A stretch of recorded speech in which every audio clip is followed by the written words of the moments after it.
Hey, shalom, shalom. It's the brother Abba, bro, from the DC Church, coming at you, giving all praise, glory, and honor to Yahweh Shemel Shai, Bashimur Kalkadash, Shen Yikabaga, Walla Rakaz, Aquam Naba Aith, Wa Shalom, Wa Barakam, Labakarim, Shayasha Allah. All right. Yahweh being the Heavenly Father, Yahweh Shai being whom the world ignorantly calls Jesus Christ, Bashimini in the name, we call meaning Spirit, Kodash meaning holy. Of course, double honors to the elders and apostles of GMS in these times. And peace and blessings be upon the elect of the nation of Israel. And to the men out there that's pushing this word in sincerity and truth, to you I say shalom, Mubarak, thumb, and peace and blessings be upon you. Now, as you can see in front of you, just making a quick video, but I just had a quick little topic in mind for food shortages. And you know what kind of is what made me really kind of think about this is the rising gas prices. So.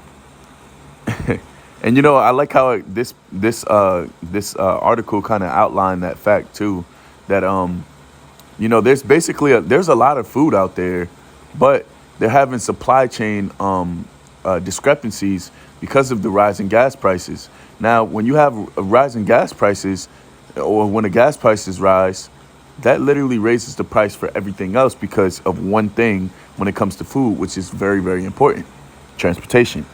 Okay. Transportation will always cost, okay? And you got to think about it sometimes. Some of these vehicles, they run off different diesel gas or whatever type of fuel. And then you also have some of these transportation trucks or whatever it is, whether it's being transported by airship, boat, or truck. You know, some of them need that refrigeration. Well, trucks primarily need that refrigeration to kind of like transport like ice cream, milk, perishables, essentially. Okay. So getting right into it, says people are hoarding food. It says people are hoarding. Food shortages are the next supply chain crunch. All right.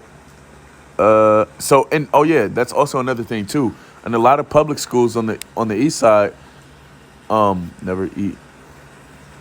Yeah, on the east side of America are facing food shortages too, because of what I said before, or because of what's going on as of right now, which is the transportation, mainly. So, it says in Denver, public school children are facing shortages of milk. In Chicago, a local market is running short of canned goods and boxed items. All right. It says, but there's plenty of food. There just isn't always enough processing and transportation capacity to meet rising demands as economy revs up. Okay. So it's the cost of processing, because food, you know, there's food accessible. Like you'll have fields of corn, onions, what have you, you know, vegetation, and you'll also have produce or meat. Okay. And you know, you can have all the goods, but to actually process it and put it in a usable way for schools, or you know, even in the supermarket, that costs money. Okay. And it also costs fuel. So jobs and even some companies are cutting the cost, and also cutting down certain products that aren't as profitable as probably their main products, you know? So certain cereals, you probably won't see certain cereals, certain chips, certain breads, or even certain cuts of meat may not be accessible anymore, because they're cutting down on, you know, what's profiting them and what's not profiting them. Okay? So it says more than a year and a half after the coronavirus pandemic upended daily life, the supply of basic goods at U.S. grocery stores and restaurants is once again falling victim to intermittent shortages and delays.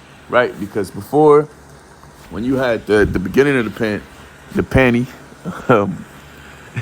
everybody was running like a chicken with its head cut off to basically get water, you know, and all other types of produce and canned goods and what have you. But the same situation is basically slowly happening, but in a different kind of way, which is also showing that the economy is on its way out, because gas prices. I know in some places of America, you got gas prices that's somewhere up to almost $6 per gallon. Which is freaking crazy. Over in my area, it's getting more expensive. I seen last week it was 290 something, 290, 298. It'd be cool if you found it at 280, but now the gas prices are going all the way up to 328, 330, 340, almost 350. So continuing that, because that's also showing that there's a shortage of transportation, or that's going to cause a shortage of transportation to certain places. Okay. And also it's going to hike up the gas prices, which is causing inflation. Okay. So it says, I never imagined that we'd be here in October 2021 talking about supply chain problems, but it's reality, said Vivek Sakaran, or however you pronounce this person's name, Chief Executive Officer of Albertson Coast.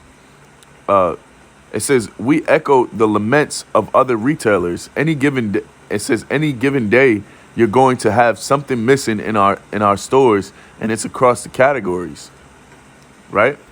So this obviously, this is prophesied. This is also going into Matthew's the 24th chapter, actually, which I'll grab really quickly.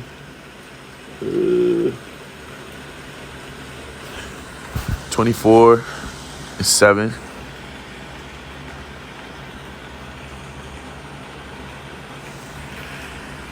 Actually, I'll start at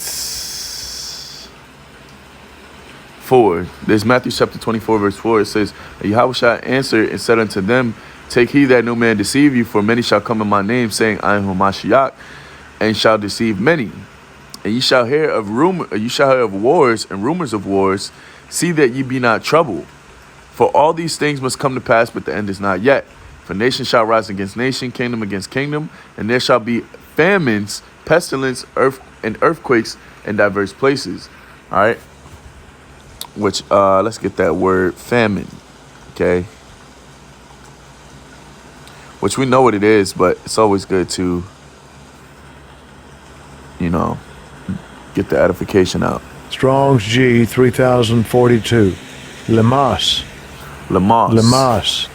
Okay. Let me also check this. Make sure I'm good. Cool. So it says scarcity of harvest. It says famine, hunger, dearth, hunger, right? Let's see. Wanted to see if there was any more context on there. What's that?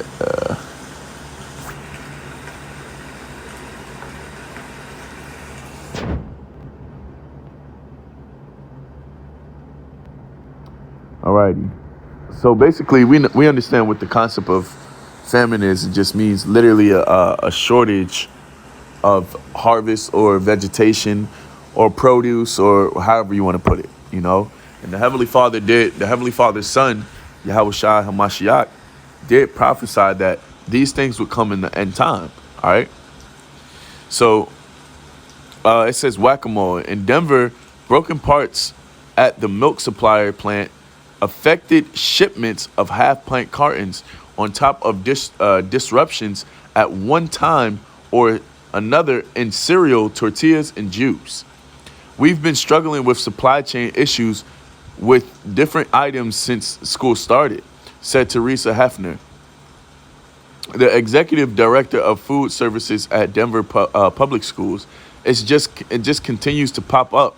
It's like playing whack-a-mole. So yeah, of course you're gonna have these things happen, because the Heavenly Father doesn't want this. He doesn't want anybody in this place to get comfortable, man. All right. He wants you to understand that he's doing these things purposely. and it's gonna continue to. There's famines that are gonna continue to happen.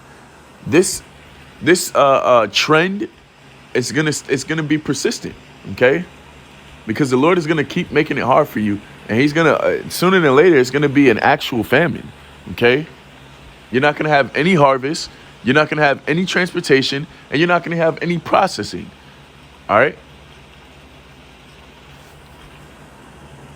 It says, and also we understand that Esau, he's also going to play a role in, the fake famine, because just like any other movie that prophesies about the end or that shows what the end times look like, Esau is basically going to set up a scenario of a fake scarcity of food, and it's going to cause people to run rampant and basically make these stores basically naked. He's gonna basically allow these stores, because I'm thinking about how I believe in the UK they were witnessing shortages of food too. And the thing is, when a lot of these supermarkets run out of food, there ain't gonna be another truck to refill and restock that food, man. And a lot of these people that work at your local Walmart, Trader Joe's, and Giants, what have you, they're gonna fend for themselves, and they're gonna start trying to buy these things themselves or even steal it themselves. Okay.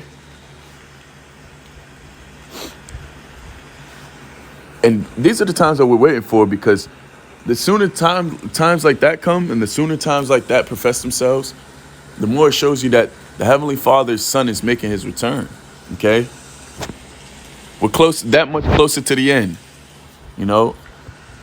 So don't ever look at things like famine or rising gas prices or whatever it is. Don't ever look at these things as something negative, because of course, yeah, we're going to be affected by it. But at the same time, you have to understand that these things are happening for the betterment of us, and to gear us toward getting the hell out of here.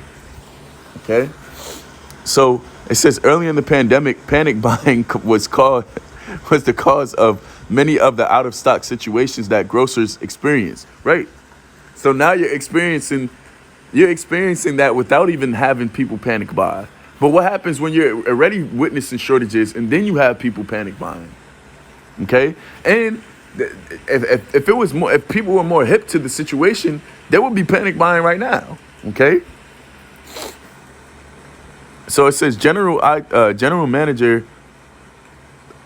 Italia McCarthy said in an email to store owners this month, although the food industry was able to somewhat rebound, the sustained nature of the pandemic, combined with the slow pace of vaccination globally and recent surge caused by Delta variant, has resurfaced the problem. It says the shortages aren't as acute as they were earlier in the pandemic, as supermarkets' on-shelves ability have stabilized since dropping drastically in November last year, according to data from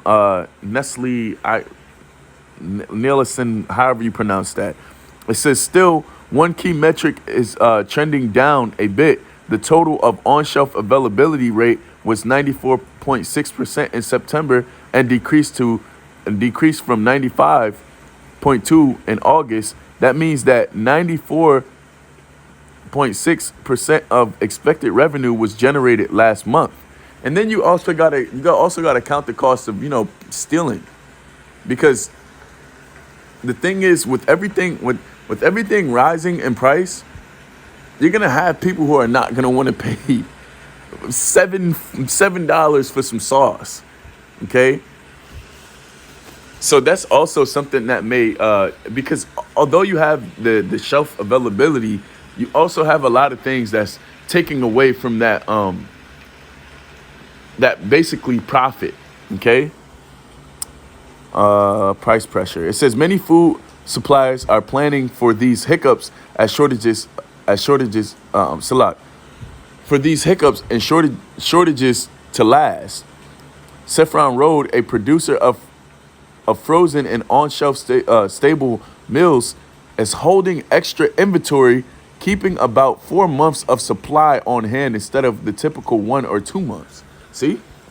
So people are hoarding, said CEO and founder and Adnan Durrani.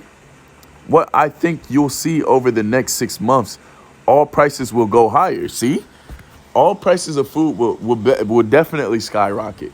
Because I remember I used to get the Walmart brand almond milk, and it used to cost, I want to say, like 130, but now it's up to like 188 or something like that. You know, it's still relatively cheap, but at the same time, you can still see the prices rising and everything. And if you pay close attention, and if you're the one, you know, gathering the groceries for your household, you can see how all these prices are basically, you know, shooting up. Okay? But it's all part of the Lord's plan. You know, all these things are basically to help us get the fuck out of here at the end of the day. But you know what? I'm gonna stop right there. There's a lot more on this kind of this topic, but this is just showing signs. This is just basically showing the Akim, or showing the elect signs to show you that, you know, we're almost out of here. Because although it's a small sign, and although it's just, you know, a shortage, and it's not necessarily like you know, these shelves are vacant, it's still a sign to show that, you know, we're closer and closer to where we need to be. Okay, because shortage of food, higher prices of everything is really going to gear us toward, you know, war, essentially. Okay, so with that, I give all praise, glory, and honor to Yahweh Shemal Shabbat Shemikal Kadash Shen Yikabaga Wala Rakaza Koyim Naba Aith Wa Shalom Wa Barakum Labakam Shia Shalom Makyam.